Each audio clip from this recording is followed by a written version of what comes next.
Bienvenue dans la saison 4 du podcast Parlons de votre mental. Dans cet espace inspirant, nous explorons le pouvoir du mental et son influence sur ta réussite, que ce soit dans ton sport, ton travail ou ta vie personnelle. Je suis convaincu que ton mental est la clé pour transformer tes épreuves en tremplin vers le succès. Rejoins-nous pour des interviews captivantes avec des invités inspirants, des masterclass sur la force mentale, la persévérance et la résilience. Apprends comment cultiver ton bien-être et ta santé mentale. Et avant de partir, prends 10 secondes pour soutenir le podcast en laissant 5 étoiles sur Apple Podcast ou Spotify. Souviens-toi, si tu crois en tes rêves, tout devient possible. Alors prépare-toi à une dose quotidienne de motivation en écoutant Parlons de votre mental.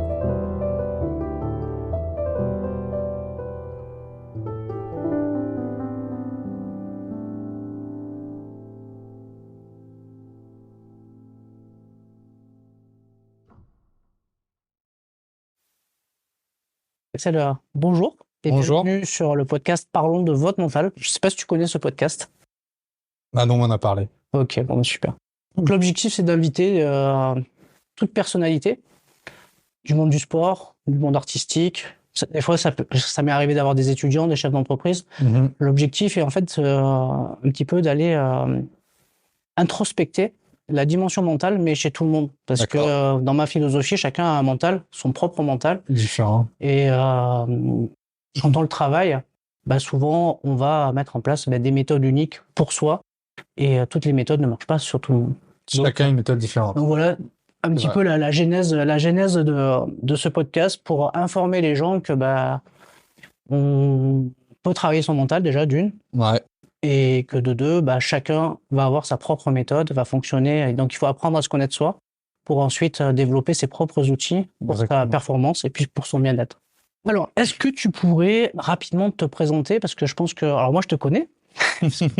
Mais tous les auditeurs en fait, du podcast, je suis pas sûr qu'ils te connaissent. Tu pourrais te présenter un petit peu brièvement? Alors, Axel Alétru, je me décris souvent comme l'homme aux plusieurs vies. Pourquoi? Parce que j'ai pratiqué beaucoup de sport depuis mon plus jeune âge.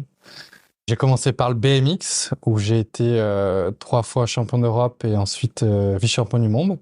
J'ai ensuite troqué mon vélo pour une moto afin de réaliser mon rêve de l'époque qui était de pouvoir devenir pilote professionnel de motocross. Donc j'ai intégré l'équipe KTM, participé au championnat du monde. Je suis devenu vice-champion du monde junior de moto aussi. Et malheureusement, tout a basculé sur le Grand Prix de Lettonie, en date du 27 juin 2010, où sur une chute, je perds l'usage de mes jambes. En une fraction de seconde, je passe de pilote professionnel à personne handicapée. Et là, mes médecins me prédisent tout de suite un fauteuil à vie. Et on me dit que je remarcherai probablement jamais. Donc je pense que c'est l'une des choses les plus dures qu'on peut dire à un gamin de 20 ans, même s'il y a toujours plus dur. En tout cas, la carrière et tout ce qui s'ensuit pour moi, c'était très loin derrière tout de suite quand on m'annonce ça. Et je suis plutôt dans une optique de pouvoir essayer de retrouver le maximum d'autonomie pour essayer de redevenir le plus valide possible. Aujourd'hui, tu as quel âge? 34 ans. 34 ans, donc ça fait déjà 14 ans. Ça va faire 14 ans au juin. Ouais, donc du coup, ça te fait un sacré parcours et un sacré recul sur tout ce que tu as accompli jusqu'à présent. Du coup. Exactement. Alors, le podcast, j'aime bien commencer par un petit portrait chinois. Donc, si t'es OK, on va commencer. Si ton parcours était un plat, ce serait quel plat? Si mon parcours était un plat, ça serait quel plat? Des lasagnes? Parce qu'il y a plein de couches. Et moi, comme j'ai plein de... J'en sais rien, j'ai plein de vies, du coup, il y a plein de choses différentes. Ton animal totem, après tous tes exploits réussis. Ton animal totem, après tous tes exploits réussis, ça serait lequel? Tu devais en choisir un. La salamandre. Pourquoi, à ton avis? La salamandre, elle change de couleur peut-être? Non? Parce que c'est le seul animal, quand on lui brise la colonne vertébrale, peut avoir une colonne vertébrale qui se régénère. Ah, mais je sais pas. Ouais. Tu vois, c'est appris quelque chose. C'est le seul être sur Terre qui a une colonne vertébrale qui se régénère. C'est un peu comme les lézards, si on leur coupe la queue, elles repoussent. Ouais, mais oui, mais par exemple, le lézard, si tu lui brises la colonne, il marchera plus. Enfin, c'est fini. Alors que là, la salamandre, D'ailleurs, ma mère, elle s'est fait tatouer une salamandre, du coup, quand j'ai remarché. Même si ma colonne vertébrale n'a pas repoussé, mais je me suis remis debout. Donc, Est-ce que tu as une musique pour te motiver avant chaque défi? pas forcément, non. Tu écoutes de la musique? Oui, mais pas forcément pour me motiver avant chaque défi. Non. Avant, dans ta préparation, t'en écoutes ou tu fais autre chose? Sincèrement, j'écoute la musique en radio, mais je suis pas quelqu'un qui va mettre les écouteurs et écouter de la musique pour faire du sport ou autre. Non. Si tu devais être un livre, quel livre serais-tu? Je dirais 28 principes pour rebondir. C'est le mien. Ok. Et qui nous parle de quoi ce livre du coup? Alors, bah, c'est des 28 principes de vie où je donne un principe et une anecdote de vie. Et après, les gens travaillent sur ce principe. Donc, c'est un livre qui est éduque, qui voilà, donne pas mal Qui te permet de mieux te connaître. Voilà, se travailler sur soi-même. Un peu ce que je te disais tout à l'heure. Voilà, Apprendre à se connaître déjà soi-même pour ensuite développer ses propres outils. voilà. Ton super pouvoir pour affronter tous tes défis. Je dirais que je n'ai pas peur du regard des autres. Donc, c'est-à-dire que j'ai pas peur de l'échec, j'ai pas peur de ce que les gens vont penser de moi si j'ai pas réussi ou réussi. J'ai pas peur du regard des autres sur le handicap aussi. Ça, c'est quelque chose d'important parce que souvent les gens, tu sais, ont peur de se lancer dans des projets par rapport à ce que vont penser la famille ou de la façon de s'habiller, etc. Et je pense que ça, c'est l'éducation que j'ai eue et du coup, depuis tout petit, je mène la vie que j'ai envie de mener et sans me préoccuper de ce que les gens vont penser de moi. Voilà. Le plus approprié pour tes déplacements, c'est lequel? Moto électrique. Moto électrique? Trop pratique pour moi. Alors une petite dernière, et après on passe sur des questions plus en lien avec la thématique mentale. Si tu étais une application mobile, laquelle serais-tu? J'allais dire une connerie. À l'époque, quand j'étais célibataire, je t'aurais dit Tinder. Mais aujourd'hui, en vrai, je sais pas là-dessus. Quelle application mobile quand je suis à Paris, Uber, hein, parce que c'est vrai que c'est... Uber. En fait, je fais un petit coucou à Philippe Croizon, en fait, qui vient de créer son application. Ah oui. Qui s'appelle Very Important Person. Ouais. Et qui est une application qui je trouvais géniale, en fait, qui permet en fait aux gens à mobilité réduite de pouvoir trouver, comme en fait il m'a expliqué qu'il faisait beaucoup de conférences et qu'il allait dans beaucoup de villes et il s'était rendu compte qu'il y avait vraiment un vrai besoin de savoir où pouvoir se garer, comme tout à l'heure, on m'a demandé où est-ce qu'on peut se garer. Cette application, elle te permet de savoir si à proximité du lieu où tu vas, en fait, il y a des places de parking adaptées aux gens à mobilité réduite, ou pas à mobilité réduite ou canring. Ah ouais. Donc ils ont développé ça et je trouvais ça top. Moi j'avais un concept qui pour aller encore plus loin où en fait on mettait des capteurs par terre et tu voyais si les places étaient libres. Encore mieux. Ouais. Ça va ensemble. Il faut le contacter pour améliorer. Et ça avait déjà été fait, hein, mais les villes n'ont pas trop. Ça existe dans les parkings tout-terrain. Ouais. Exact. Et pour les places handy, je trouvais ça top. Bah, je trouve que c'est bien, ouais. C'est important. C'est important. Pour éviter d'aller à la place alors qu'elle est prise. Alors, merci pour le petit portrait chinois. Alors, on va attaquer. Je vais te poser plein de questions. Bah, écoute, on va voir si tu relèves ce défi. Allez. 10 questions. Qu'est-ce qui t'a motivé à relever des défis extraordinaires dans ta vie? Sentiment. Alors, certains font les défis pour les autres, etc. Moi, je l'ai vraiment fait parce que je suis passionné de sport, de défis, de victoires, de réussir à monter des projets. C'est surtout ça qui m'anime. Et autour de ça, partager un message fort que rien n'est impossible. Ça, c'est vraiment... Alors, quand j'étais athlète avant mon accident, c'était vraiment remporter des championnats, des compétitions, performer, comment faire pour être le plus performant possible. Après l'accident, ça a été différent parce que maintenant, c'est plus des défis qui peuvent être contre moi-même, même si, par exemple, j'étais quand même avec des valides, avec d'autres concurrents. Mais c'est surtout, en fait, finalement, le plus dur dans les projets, c'est pas... Alors oui, il y a le jour J, mais c'est tout ce qu'il y a avant. tout ce qu'il faut préparer, anticiper, monter, c'est ça qui est éprouvant dans un pro. Ok, bon, pour rappel aux auditeurs, ta dernière compétition, tu as concouru avec des valides et tu as terminé deuxième. Alors, j'ai fait le départ de l'Enduropal du Touquet avec les valides. Donc, c'est une épreuve qui est en moto, 1300 pilotes, alors que je suis paraplégique incomplet.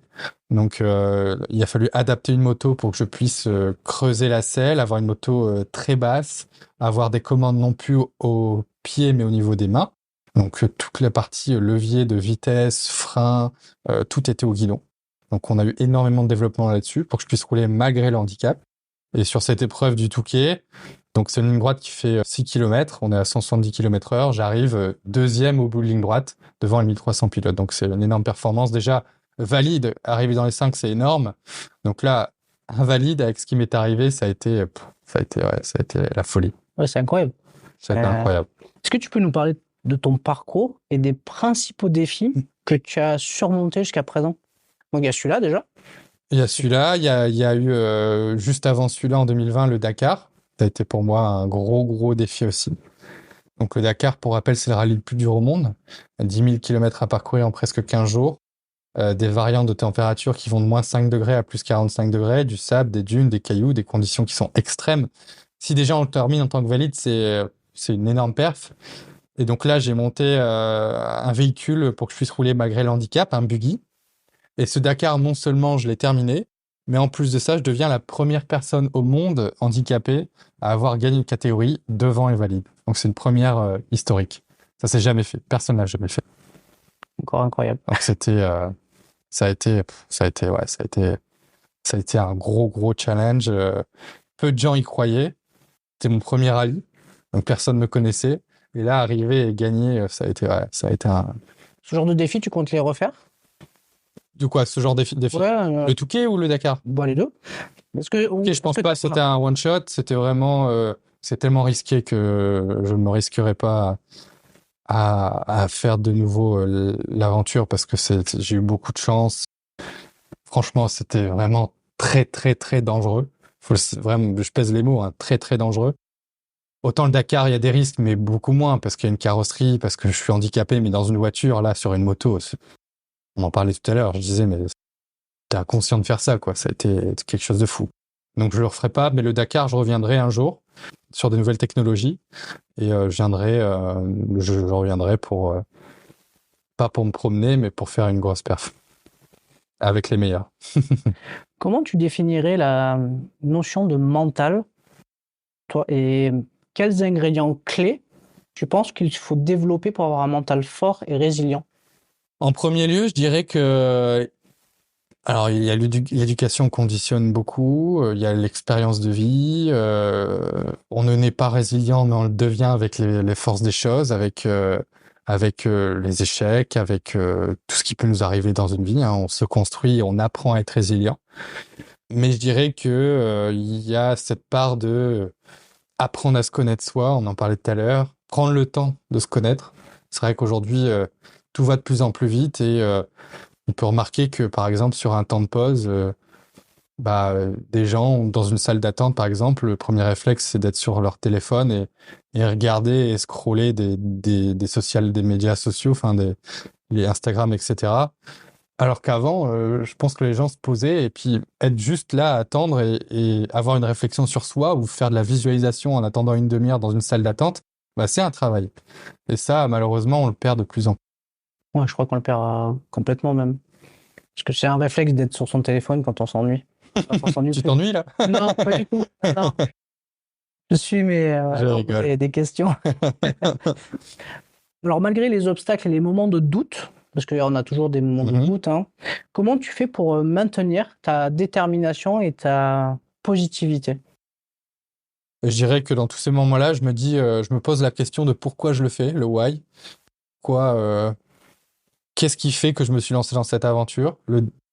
Qu'est-ce qui m'anime? Et ça, quand on a posé les bonnes questions, on sait pourquoi on le fait. Et quand on sait pourquoi on le fait, même qu'il y a le doute, on va jusqu'au bout des choses.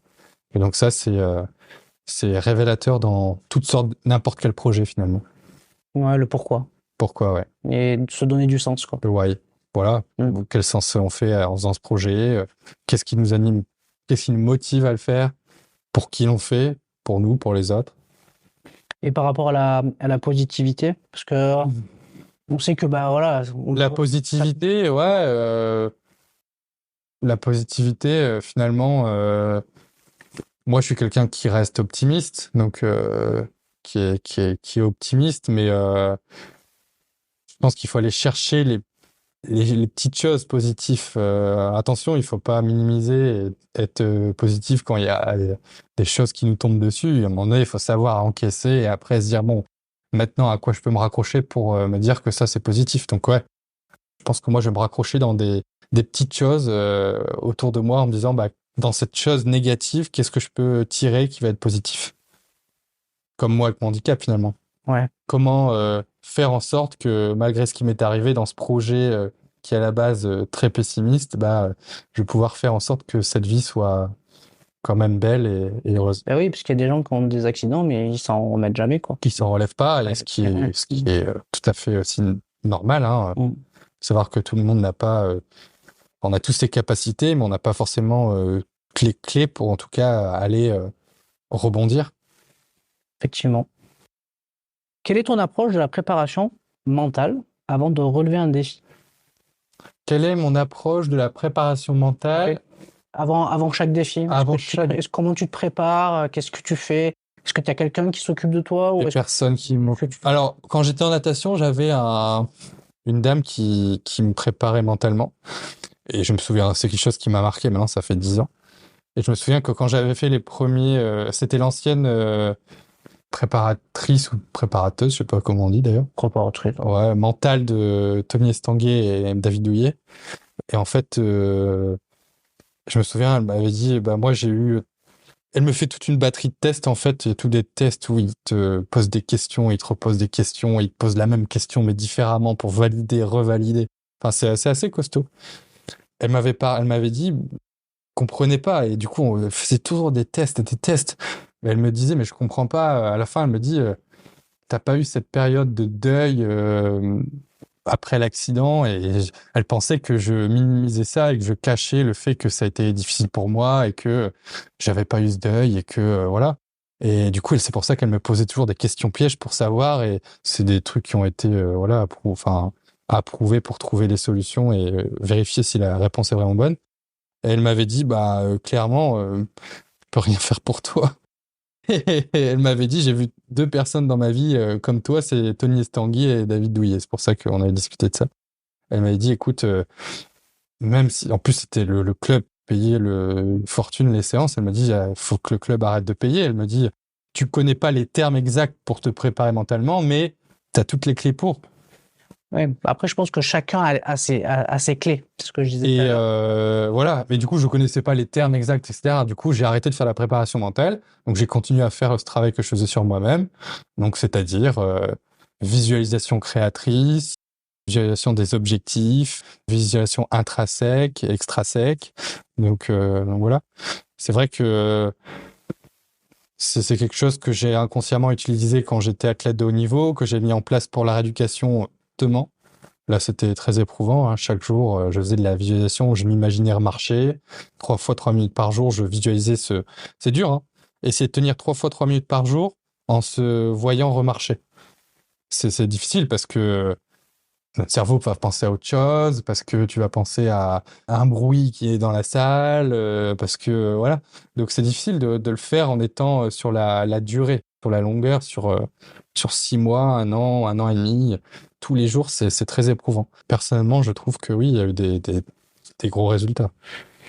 Ouais, c'est super. Après, la visualisation, c'est vrai que c'est quelque chose qui est important à tous les niveaux, hein. D'ailleurs, j'ai fait l'objet d'un documentaire avec Michel Simès et Adrina Carambeu. Parce que quand on parle de visualisation, les gens peuvent... c'est abstrait, ça reste flou, c'est quelque chose qu'on ne peut pas toucher.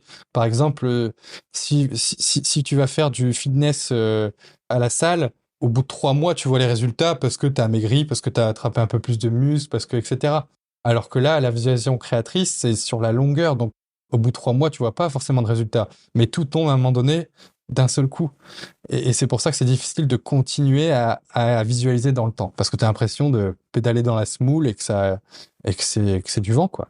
Donc mais avec, donc, pour en revenir au documentaire, avec Michel Simès et Adrien Corambeu, ensemble, on a prouvé avec des capteurs et des scientifiques, avec des scanners, qu'en visualisation, en visualisant le fait de travailler un muscle, on pouvait gagner jusqu'à 12% de muscle sans le travailler, mais avec la force, mais juste avec le mental. Exactement. Il y a des études scientifiques qui ont été faites sur des équipes de basket aussi, Ah ouais? qui s'entraînent pas et Ok. qui couplent la visualisation mentale plus l'entraînement. Et en D'accord. gros, les athlètes qui couplent l'entraînement classique plus la visualisation Ouais. sont beaucoup plus performants. Ok.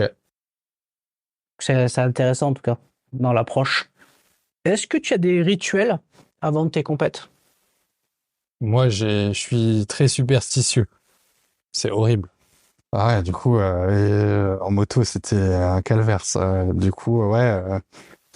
Et à chaque fois, enfin, oui, c'est des rituels. Du coup, voilà, je sais pas ça. Je, je sais que pas. Et avant le Touquet, là, tout s'est aligné. C'est quand même. Après, on n'y croit pas, mais avant le Touquet, il s'est passé les mêmes choses que avant le Dakar en 2020. Mais un peu différemment, mais les mêmes choses. Et du coup, dans ma tête, je me disais, punaise, c'est un signe. Ça s'est super bien passé au Dakar. Je rencontre la même personne au même moment. Je vais à tel endroit au même moment, alors que c'était pas prévu. Enfin, plein de choses comme ça. Et du coup, je suis très superstitieux là-dessus. Sur des musiques, par exemple, qui passent à la radio, ou des musiques avant des compètes, ou que j'avais entendu et que j'ai gagné derrière. Du coup, c'est toujours resté. Et parfois, en moto, je me souviens, je mettais toujours les lunettes d'une certaine manière, je mettais mes gants d'une certaine manière. Donc voilà, c'est toujours resté. Si tu En conférence aussi, d'ailleurs, ça l'est toujours. Si tu as de la Toujours les mêmes pression, attelles. est-ce que ça, Je te coupe. non, pas de souci, pas de souci. Je mets toujours les mêmes Est-ce que ça t'arrive d'avoir de la pression et si oui, comment tu fais pour la gérer? Ça m'arrive très rarement d'avoir la pression. Parce que je suis quelqu'un qui est, comment dire, prend la vie, voilà, je suis très positif, c'est pas avec ce que j'ai eu, en plus, l'accident, ça a décuplé tout ça, parce que quand on a un accident, le pire, quand même, l'une des choses les plus dures, c'est de perdre l'usage de ses jambes, même s'il y a toujours plus dur, évidemment. Et donc, aujourd'hui, la pression, bah, je me dis, ok, si je fais 20e ou 30e, bah, c'est pas grave, quoi. Au Dakar, si j'avais un problème mécanique et je gagnais pas le Dakar, bah, du coup, la pression, elle est tout de suite différente. Comme là, au Touquet, je suis arrivé, j'avais peut-être un petit peu, c'était pas de la pression, mais l'appréhension avant d'arriver sur la grille de départ. Mais une fois que j'étais sur la grille de départ, c'était justement, enfin, je vois les vidéos et je vois mon visage qui est vraiment détendu, et c'était le cas. Et c'est super. C'est important parce que la pression, parfois, ça peut faire des dégâts, ou ça peut empêcher une performance, quoi. Ça peut nous empêcher de performer à la hauteur de ce qu'on est capable de faire. Oui, il y a deux types de pression. Il y a celle qui nous inhibe et celle qui nous stimule. Donc, il faut arriver à jouer entre les deux. À jouer entre les deux, ouais. Est-ce que tu as des moments particulièrement difficiles dans ton parcours que tu as réussi à surmonter grâce à ton mental? Bah, toute la rééducation, clairement. Ça a été très éprouvant. Donc, sans le mental de sportif de niveau et cette fameuse visualisation, je pense pas que j'en serais arrivé là. Quand je dis arrivé là, c'est avoir réussi à récupérer 20% des muscles des jambes, adapter des choses pour que je puisse remarcher avec des attelles, des béquilles. Aujourd'hui, je peux marcher quelques centaines de mètres grâce à mes attelles, alors que je suis paraplégique incomplet. Théoriquement, c'est impossible. Sur la théorie des médecins, avec les calculs, etc., ils te disent, bah non, si t'as pas ces muscles-là, tu peux pas marcher. Moi, j'y arrive. Comme je dis souvent, la théorie sans la pratique, ça n'a aucun sens. Et donc, le mental m'a énormément aidé. Donc, ça a été un atout primordial dans toute cette rééducation, et ça m'a aidé après par la suite pour toutes sortes de choses, mes défis, pour mes conférences. J'interviens beaucoup, donc ouais, c'est le mental aujourd'hui m'a permis de tenir sur des moments où c'était difficile. sur la ligne droite de Touquet je me souviens, j'étais là à 170 km/h sur la plage, j'ai eu que les mains pour tenir et j'avais les bras qui tétanisaient parce que le vent en plus en pleine face, je devais m'agripper à la moto sur le guidon, les mains commençaient à lâcher et là je voyais le bout du virage et je me disais faut que tu tiennes, faut que tu tiennes, faut que tu tiennes. Là c'était au mental clairement. On va parler de la confiance. Donc, c'est un terme, on en parle très très souvent. Il y a plein de livres qui sont faits là-dessus, plein de formations même. Ouais. Comment la tienne de confiance, tu l'as construite et renforcée avec le temps? Grâce aux victoires. La confiance, pour moi, c'est quand même le truc le plus important pour pas mal de choses. Quand on a confiance en soi pour se lancer des défis, pour quand ça va pas savoir se remettre en question et repartir de plus belle. Je pense que moi, j'ai pu apprendre à gérer cette confiance avec les victoires, parce que les victoires, ça renforce on se dit, on est capable de faire ça, on est capable d'aller à tel endroit, réussir tel projet, on est capable de construire des choses. Et donc, toutes ces victoires que j'ai eues dans le passé m'ont permis d'appréhender tout ça. Et puis après, moi, j'ai commencé le BMX très jeune, hein, j'avais 5 ans. Du coup, et tout de suite, championnat de France, championnat d'Europe, championnat du monde. Du coup, mon mental a été vraiment forgé là-dessus. Donc voilà. Par exemple, je prends des exemples tout simples. Quand j'étais souvent à l'entraînement, j'étais mauvais en moto. Mes concurrents avec qui je m'entraînais parfois me déposaient à l'entraînement. Mon père était foudrage, que le week-end d'après, on allait sur les grosses compètes. Et en fait, moi, je savais qu'à l'entraînement, j'étais mauvais, mais j'avais cette confiance en moi. Et donc, après, la course d'après, les mecs, ils comprenaient pas. Ils disaient, mais attends, à l'entraînement, on le dépose, et là, en course, qu'est-ce qu'il fait? Est-ce qu'il triche? Est-ce qu'il a un moteur, etc. Alors que pas du tout. Et c'est juste que sur ces compétitions, je savais être là au moment clé. Et je pense que c'est l'une de mes grandes capacités, c'est être là au rendez-vous. Ouais, être présent. C'est important, ouais. Le jour J. Certains vont être présents toute l'année, mais par exemple, au jeu, ils vont foirer les jeux. D'autres vont foirer toute leur saison, mais au jeu, ils vont être là. Ça arrive, ça. Ça arrivait déjà en escrime. Ouais. Je sais plus quelle compétition. Ouais, ou en BMX aussi. Oui, ça arrive souvent. Je pense à Joris Daudet, qui est un super athlète et qui a gagné tout dans sa vie. Mais le moment qui a toujours pas gagné, c'est les jeux. Bon, croisé pour lui. Quel conseil tu pourrais donner à des personnes qui sont en difficulté et qui cherchent à développer leur mental et leur résilience? Apprendre à se connaître soi, découvrir sur Internet, dans les livres, pas des conseils. Parce que moi, j'ai appris comme ça. Je pense qu'il faut pas se limiter à se dire j'y arrive pas, c'est impossible. On a tous la capacité de pouvoir lire, écouter des podcasts justement, etc. Donc j'invite les gens à s'instruire, être curieux et savoir écouter. Une petite dernière. Qu'est-ce qui te motive à continuer à repousser tes propres limites et à chercher à chaque fois des nouveaux défis? L'envie de réussir des choses que je n'ai pas pu faire dans ma vie, ne pas avoir de regrets. Repousser mes limites, c'est... J'ai pas envie d'utiliser ce terme-là parce que, par exemple, pour moi, faire le Touquet, alors oui, on peut dire que c'est repousser la limite, mais pour moi, il y en a pas de limite. Du coup, je me suis dit que c'était un projet comme un autre et qui était dangereux, il fallait faire attention. Mais c'est surtout, oui, faire des choses que je veux faire pendant que j'en suis encore capable et ne pas avoir le regret de me dire, j'ai le regret de ne pas avoir pu faire ci, cela, et ça, pour moi, vivre avec des regrets, c'est terrible. Avant qu'on clôture, est-ce que tu as un message d'espoir, un message qui est le tien que tu aimerais déposer dans ce podcast, en fait, auprès des auditeurs qui écouteront? Je dirais que au-delà d'un message d'espoir, je pense que les gens jettent parfois leur dévolu dans des choses matérielles, pour être heureux, par exemple. Je pense que la base de la vie de chacun d'entre nous, c'est quoi? C'est le bonheur. C'est d'être heureux. C'est de profiter de l'instant présent. Et en 2024, je pense que les gens oublient cette base qui est fondamentale. En tant qu'être humain, je pense que c'est ça, c'est ce qui nous révèle en tout cas. Et les gens s'éloignent parfois de ces bases. Et donc, je dirais qu'il faut savoir trouver le bonheur. Et quand on trouve le bonheur, on est capable de tout réussir. Merci beaucoup, Axel, pour cette interview. Merci.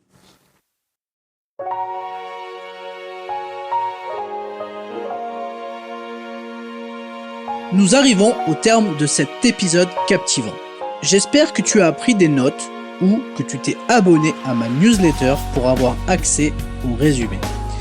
N'oublie pas de me suivre sur les réseaux sociaux tels que LinkedIn, Instagram et YouTube pour du contenu supplémentaire. Et devine quoi ?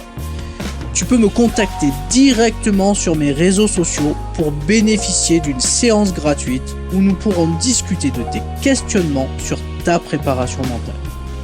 Clique simplement sur les liens mentionnés dans la description de l'épisode. À très bientôt et souviens-toi, si on croit en ses rêves, tout devient possible.